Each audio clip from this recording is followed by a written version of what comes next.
sped up and ran out the door. I attacked her. I had to explain to police and court. It all worked out in court. I have a bracelet. It'll be fine. I said, look, I'm really sorry. This is going to be strange. My name's Feeney. I work with this guy. He's got a brain injury. He thinks. I said, would you be willing to help him? And she said, well, what do you want? And I think she was thinking like, will you bang him? Like, I'm like, no, I would like to get your honest feedback. I would really like to get your honest feedback.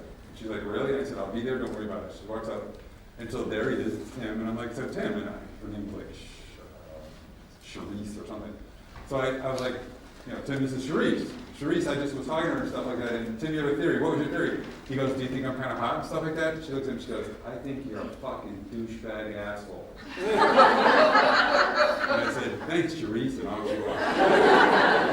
I said, star one for my theory. At that point, did we all agree, okay, yes, you are a douchebag asshole?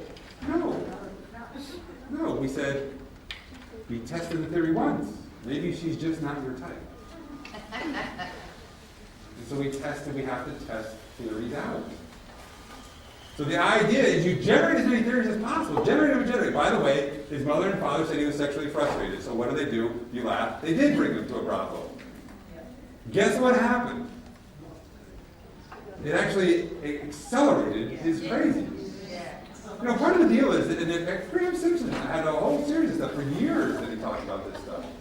Where you talk about, like, everybody thinks that if you just get laid, guys get later, things will be better. In fact, not most of the time, a significant amount of the time, it's worse.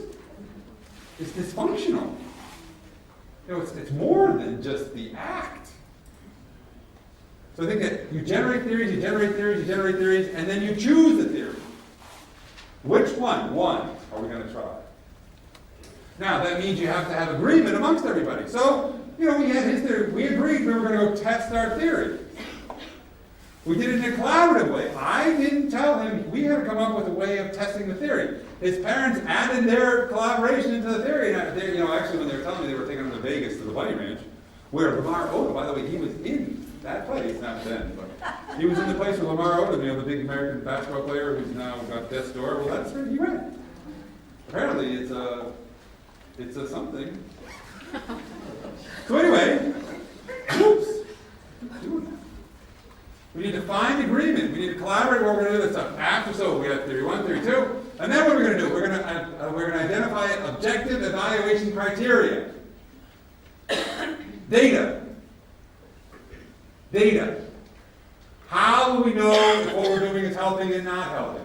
We need to think about that before, because otherwise what happens is human nature is such that we want to be successful. We start adjusting our assessment and our evaluation, but I think it's going, he seems happier. He says no. We got to have an idea going into this stuff. How do we know what's helping? What are the measures we're going to use to know if it's helping? Are some things more successful than others? Are some people more successful than others? So we're not just looking at evaluating the data, which can be how many times you go in the community and not have difficulty, how many times, it can be any range of possibilities. All of those things fit, but there's also likelihood going to be some things that work and some things don't work. And there's also likely going to be circumstances where some people work and some people don't. And we want to think about that as well. Next step is we have to figure out the specific supports and interventions that we're going to intervene. Who's going to do what? When are they going to do it? And how? This is where we find it useful to then integrate what is recognized as evidence-based practice. So if you like cognitive behavior therapy, go ahead and try it. Well, let's all make sure we have specific outcomes that we're looking for over a period of time. If you like motivational interviewing, go ahead and try it. If you like acceptance and commitment therapy, go ahead and give it a try. If you like whatever. Now, by the way, this does not mean it has to be just evidence-based practice. When we are now, remember, we're inviting everybody. Everybody, the network is here. Everybody's involved. We're all working on this together. And we've had families who will say, like, I just think you should get a massage. Okay, let's try that. We had one mom years ago who said that she had quit smoking with hypnotism, and she had her son had bilateral frontal lobe almost complete, is a big mess anyway. And She said, I want to try him. I think that he can learn to regulate himself by bringing it to the hypnotist. Anybody want to guess how the team felt about that?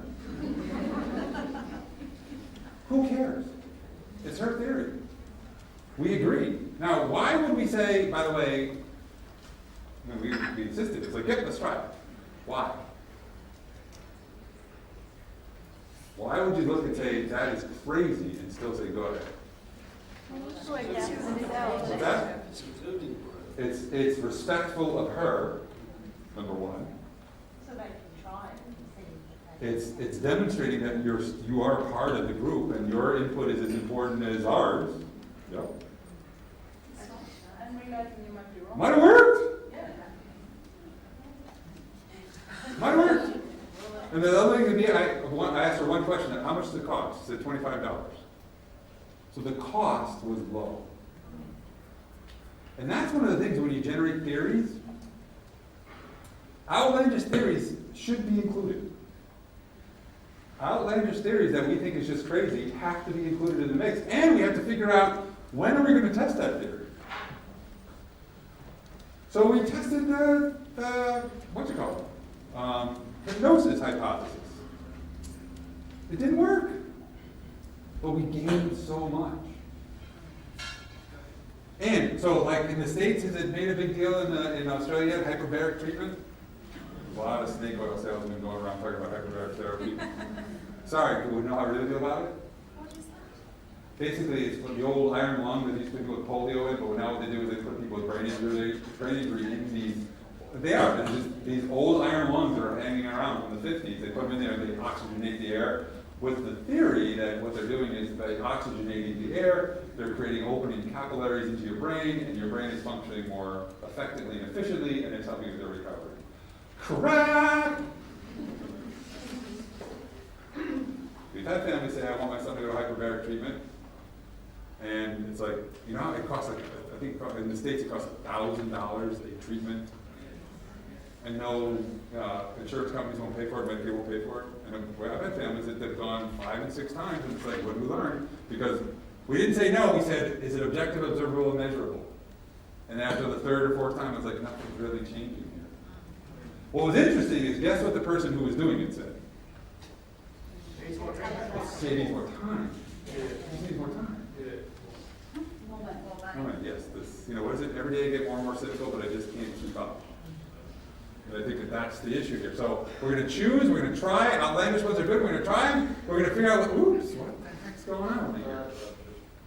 We're going to figure out what we're going to do, but we're going to identify a time frame. How long will we try it? What's the bailout procedure? By the way, we have to put bailouts in there. We're going to try this for a while, and oh my God, it's blowing up, so let's stop.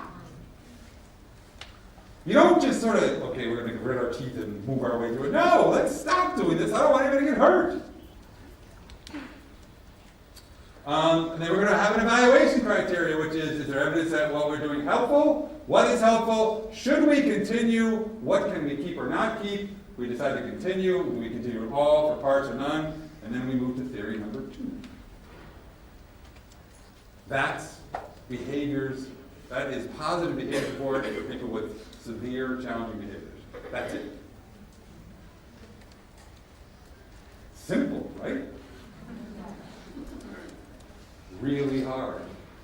Really hard. Because think about how many balls are up in the air while we're doing all this stuff. Think about now, one of the reasons, so just sort of think about this stuff.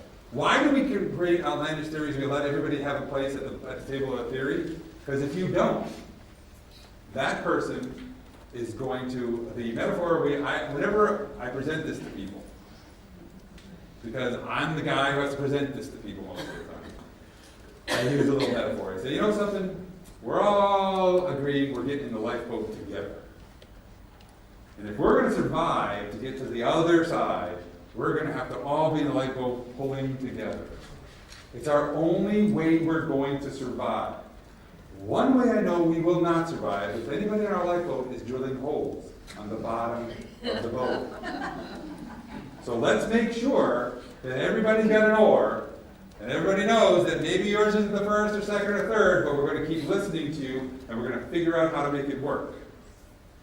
We have seen that by doing that, we reduce not eliminate, reduce the amount of, oh, I didn't feel like I couldn't do that, those kind of things. You get that all the time. And now the behaviorist in me says, why is that dangerous? It's the notion of Skinnerian behavioral psychology, intermittent reinforcement. And that's the hardest pattern of behavior to break.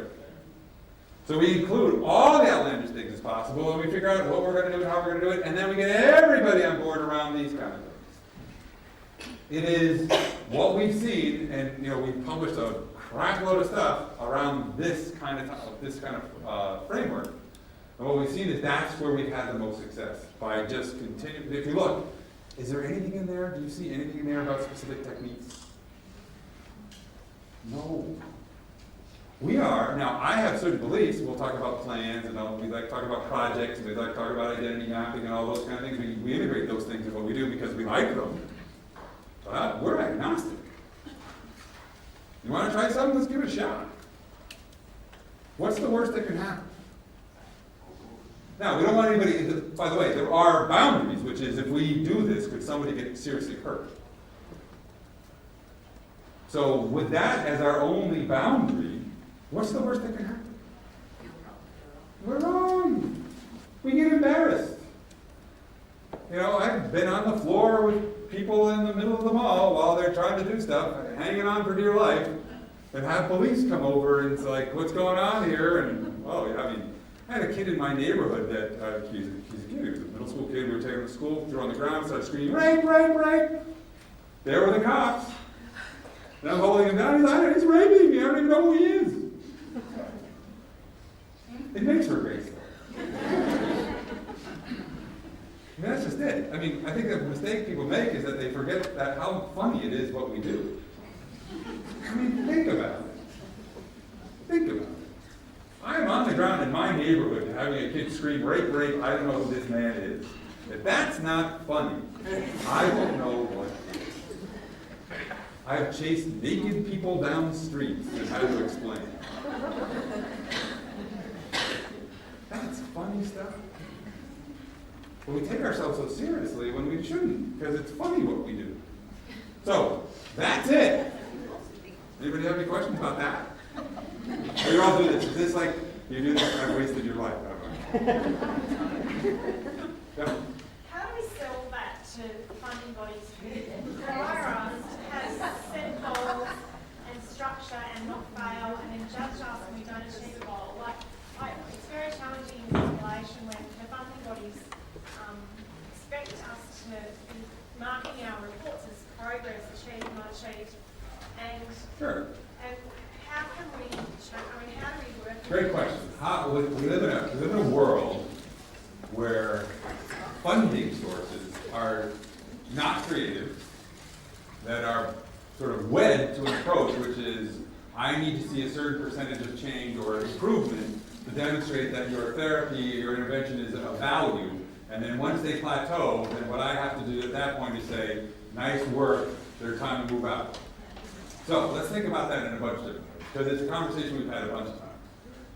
First thing, how are we talking to those funding sources? The mistake I think we make is that, and we had to learn this the hard way, we thought, wow, they're going to be impressed. Oh, no, they're not. So it's how are we measuring outcomes in a way that are equivalent to dollars? So one of the things we did is we said, we're going to try this and we're going to show you that it's going to cost less money for this person over time. That's why we did those 82 guides over a period of time. And what happened was, pretty quickly, so we did something very basic, which was, we looked at the average cost per day before we did what we did, and then we looked at the average cost per day, 6 months, a year, and then years post. And what did we find? That their average cost per day was on a continuous downward trend, 8 and 10 until they get to the point. So the average cost per day that we had for most people when they came into the program that we were doing in the state was $480, something like that. By the end of year one, they usually cost $125. By the end of by 5 years, they pretty much didn't cost anything. Wow. Now why? Because what we were doing is setting up a network. What we had to do is help funders understand, pay me now or pay me later. Because the other things we did is we also looked at hospital utilization, family. So part of what I don't think we do, because 15 years ago, if someone had said to me I was going to talk about money, I'd be like, no, we are doing God's work. And it's incredible. It wasn't quite that, but it was this sort of thing like, we're doing the right thing, and why do we have to? Well, we have to render unto Caesar what is Caesar's. And what we found was, we got traction by showing cost savings associated with this. And I think that what happens is we don't do that enough because we're uncomfortable with that. Because I remember the first time sitting down with an insurer, trying to explain this to her, and she knew all these terms that I had no idea.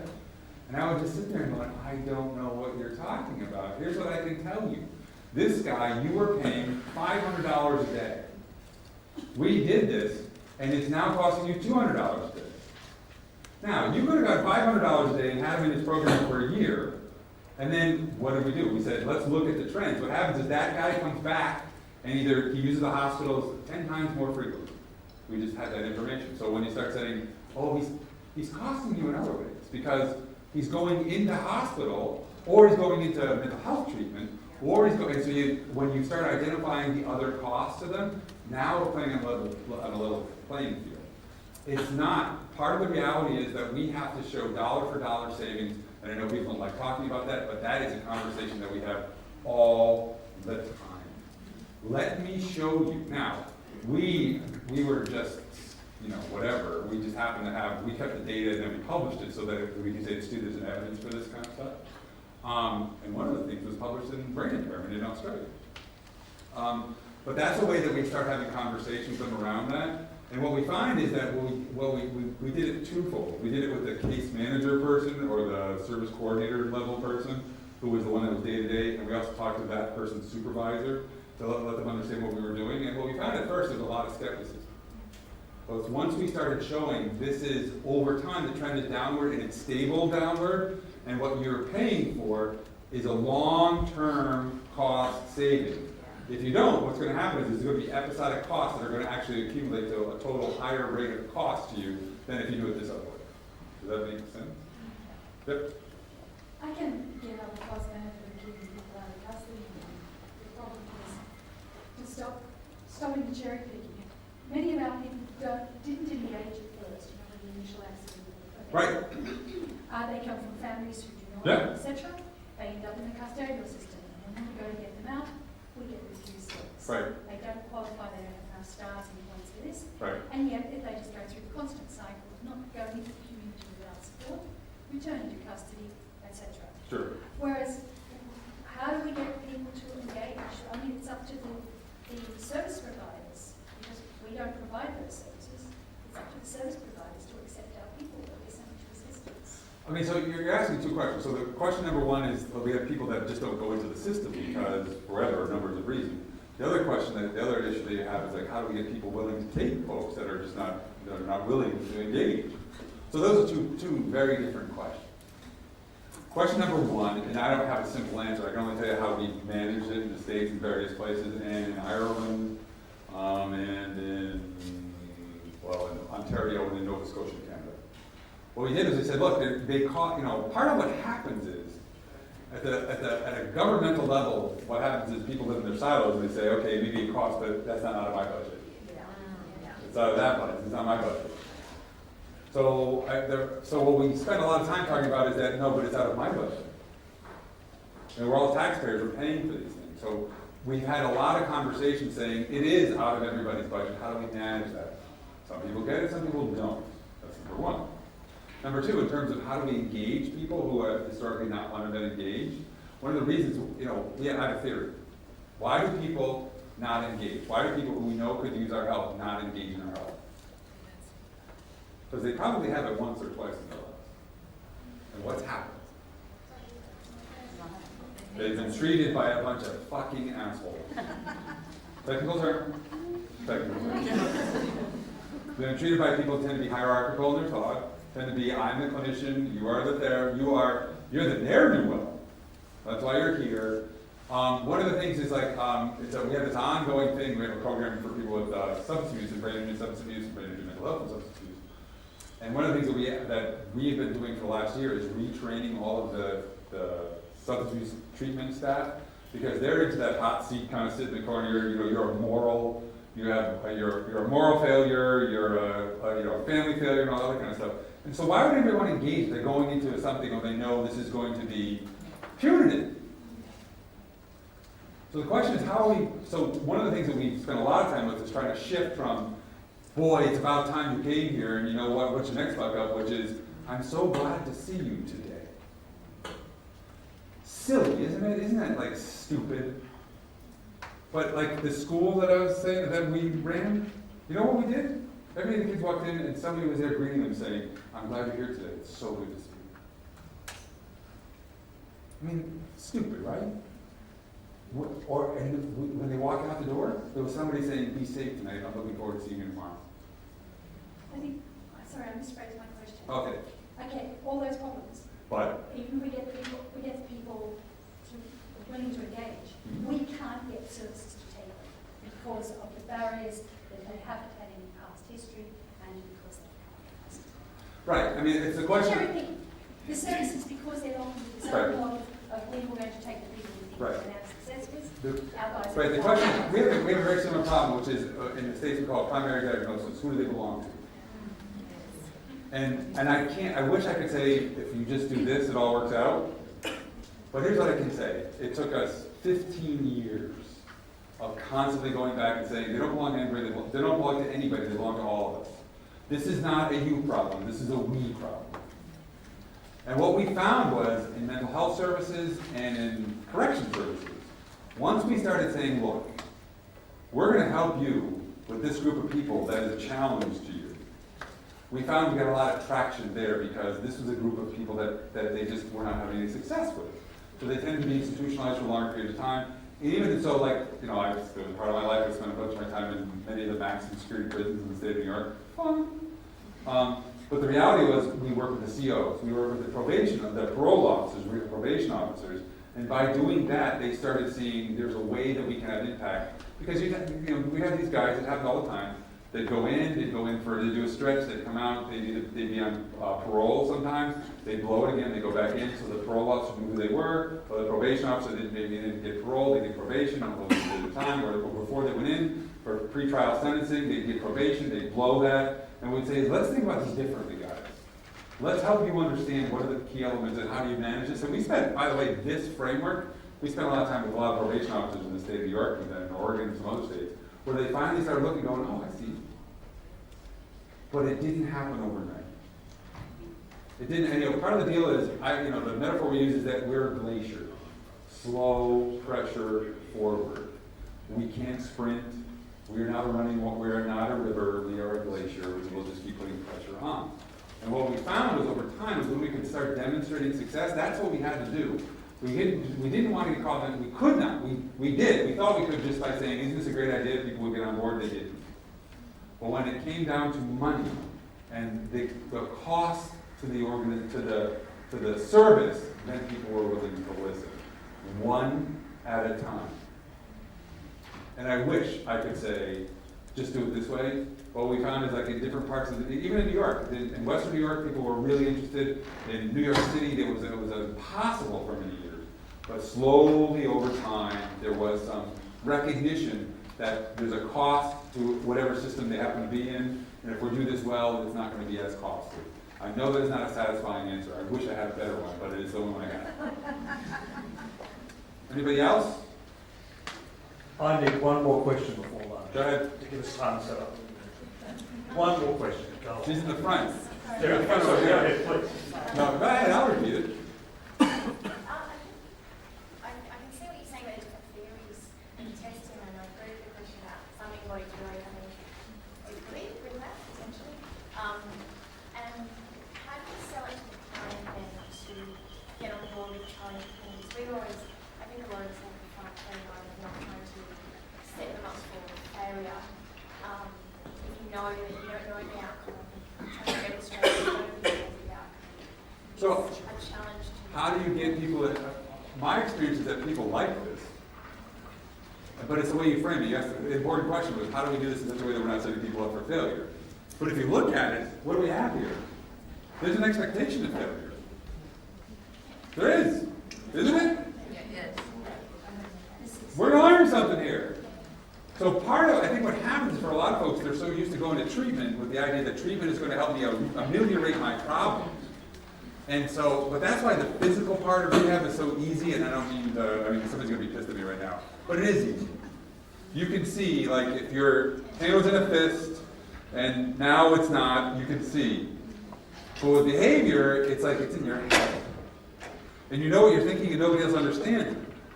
So what we talk about here is the idea that it's the same, we make parallels in life, which is we all try shit out and we fail. That doesn't make you different, that makes you, it's like, welcome into the deep end of the pool. And the idea is, it's a critical point, it's a great point, which is, how are we presenting this to people? So we sit down with people and say, we sit at the table, we say whatever it is, and say, okay, my name's Tim, and people say you need my help. Well, who the hell are you? Well, I do this stuff, I do that stuff. I don't need your help. Okay, I got a theory that you do based on what your mom, and your mom says she needs your help, or your wife says she needs it. And this is what the issue is, okay, so what can you get behind? Well, I'd like it if we didn't fight as much. Great, so that's something that we get behind. Why do you think you fight? So fighting, what do you mean? Let's describe it. Do you agree? Is this what it is? Yeah. And so, like, I can give you an example. Somebody just had, and he said, well, we fight, and his wife said, yes, that's true. And I said, describe it. And he said, I yell and scream, and she quietly said, and he hits me. And he looked at her, and you could see it was one of those, that's supposed to be something we don't talk about.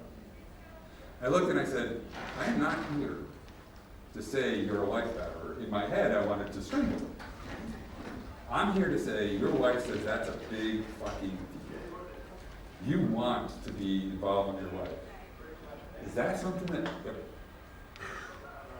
Now, I've had it where that's happened, and I've had guys say, no, it's bullshit and stuff like that. So, okay, so then we have a problem. But it looks to me as like you and your wife can't agree, so can we come to something we can agree on? So a lot of times, we don't go to the big stuff. We go to the little stuff that we can work on. So your husband says this, your mother says whatever it is. We start in a place where everybody agrees that we can get to something that's meaningful, because here's what we see, is the more we practice this, the better we get at it. And all it is a problem-solving set, really. You know what we're doing?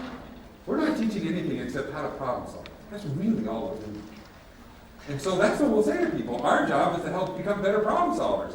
If I'm better at my job, you're going to be better, your life's going to be better. If your wife's a better problem solver, you're going to be, your life with her is going to be better. If you're a better problem solver, you're probably going to have a job. Does that make sense? Yeah. So there's a lot of and I think that that's an important point. This is a framework, but it's a series of conversations that we're having. And it's silly. We sit at people's dining room tables. We say, where are you comfortable? We go to, we talk with guys in their garage while they're under their car. We do whatever we need to do because it's your context, it's your life. You're inviting me into your life, and I thank you for that. And let's figure out what we're going to do. So there's plenty of times, by the way, that I will say, I'm thinking my theory is right. But it doesn't matter. What matters is, can we come to some kind of agreement?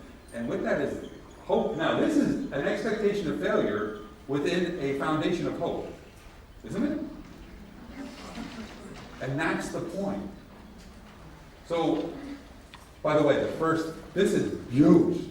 This is really, really simple, but really, really hard.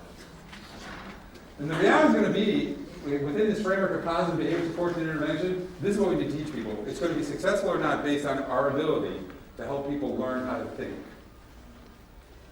And that's what we talk about. It's like we have to think differently. Can you try it? And when someone says stop, I've had times where we've gone in and we've got this stuff and we said we're going to try this time frame, and the guy said, nope, I'm done, I don't want to do it anymore. Okay, what's the next one? We're not committed. We can change, we can make a change anytime we want.